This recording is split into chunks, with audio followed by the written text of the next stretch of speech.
Tersesat di Gunung Padang. Cerita ini diambil dari beberapa mitos yang tersebar di masyarakat sekitar kaki Gunung Padang. Namun, dibuat cerita karangan fiksi yang aku karang sendiri. Nama Gunung Padang sendiri terdapat di beberapa tempat di Jawa Barat. Salah satunya yang aku ambil dalam cerita adalah Gunung Padang di dekat tempat tinggal aku di Bandung Barat yang konon adalah sebuah gunung tempat pemujaan dan pesugihan. Awan mendung tampak beriringan di atas cakrawala, pertanda hujan akan turun hari itu. Kami masih berdiskusi di teras rumah. Aku, Bima, Anggi dan Angga sudah merencanakan pendakian ini jauh-jauh hari. Gunung Padang kami pilih untuk pendakian kali ini. Kisah Gunung Padang yang terkenal mistis dan penuh misteri menjadi alasan utama kami. Kami, 4 sahabat memang senang berburu hal-hal mistis.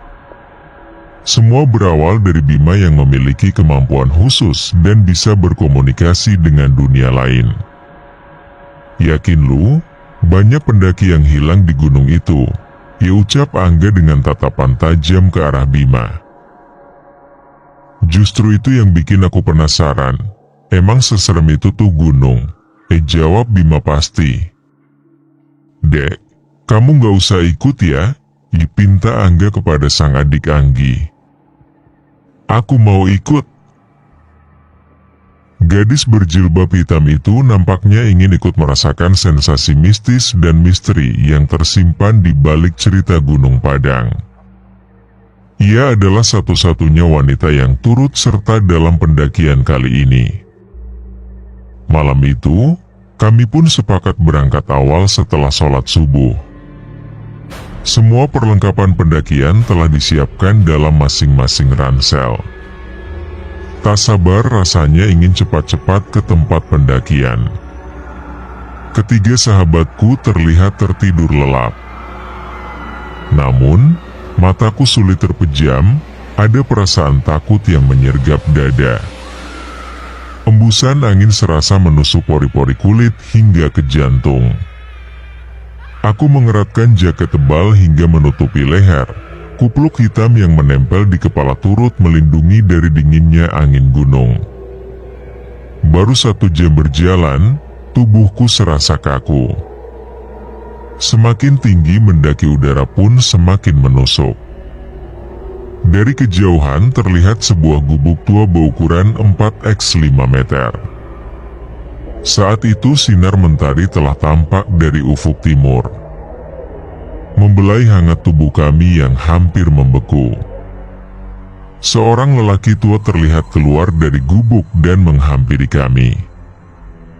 Mau kemana, Sep? Tanyanya sembari menatap kami satu persatu. Kami mau mendaki gunung, Mang. Mau ke atas puncak, jawab Bima dengan santun. Orang tua yang ternyata adalah juru kunci Gunung Padang itu memberikan beberapa nasihat dan peringatan kepada kami.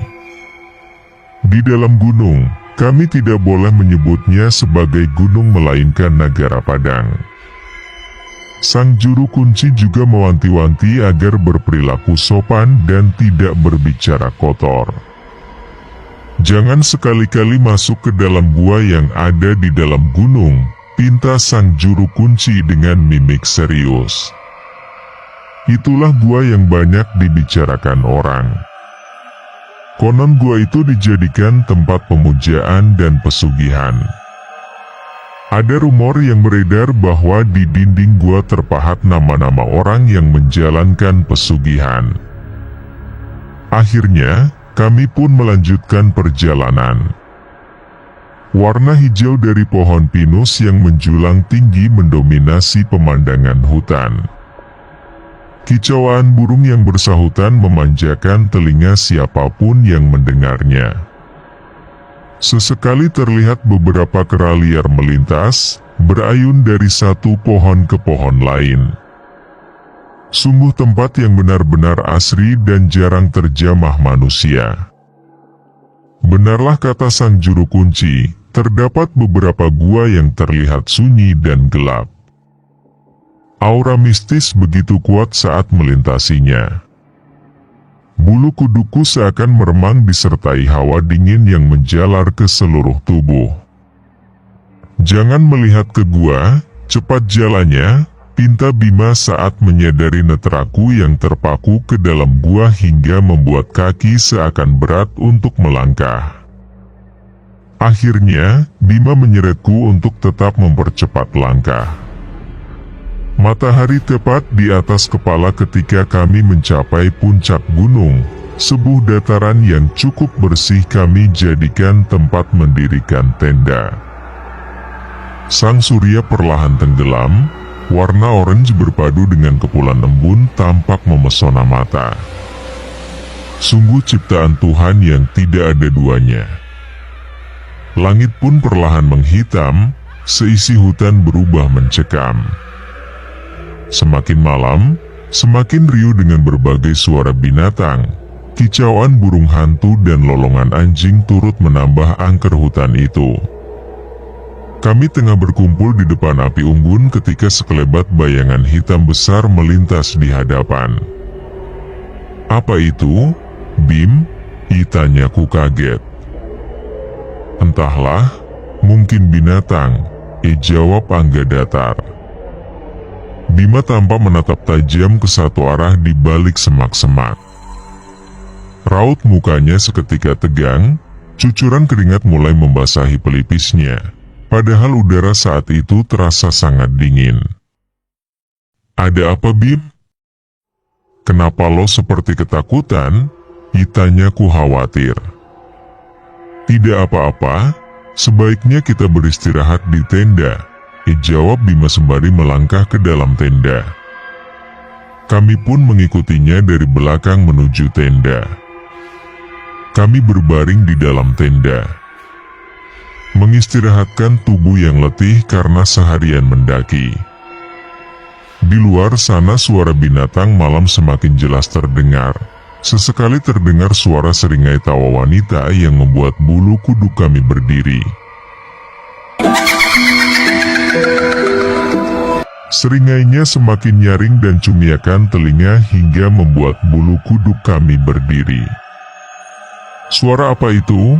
Aku takut," ucap Anggi sembari memegang erat tangan sang kakak.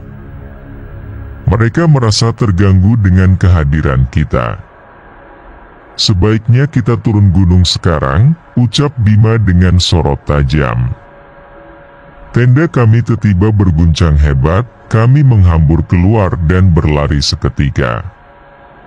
Semua tampak gelap, hanya cahaya temaram sinar rembulan yang menjadi penerang langkah kami. Berlari sekencang mungkin, tapi sosok bayangan hitam terus membayang. Bayangan itu semakin mendekat dan tampak semakin besar. "Arg!" pekik Anggi yang tertinggal di belakang. Ia tampak terjatuh dan mengerang kesakitan. "Bim, tunggu Anggi," pintaku kepada Bima yang berlari di depanku. Kami pun menghentikan langkah dan berbalik menuju tempat Anggi terjatuh. Angga memapa sang adik dan kembali berlari. Bayangan hitam dan besar itu terlihat masih mengikuti. Namun, setelah lama berlari, kami selalu kembali ke tempat semula, tak jauh dari tempat kami mendirikan tenda. Berlari seolah hanya berputar-putar saja hingga tubuh lemas. "Bim, kenapa kita hanya muter-muter aja? Kita harus keluar dari hutan ini." Angga bertanya dengan mimik cemas bercampur takut.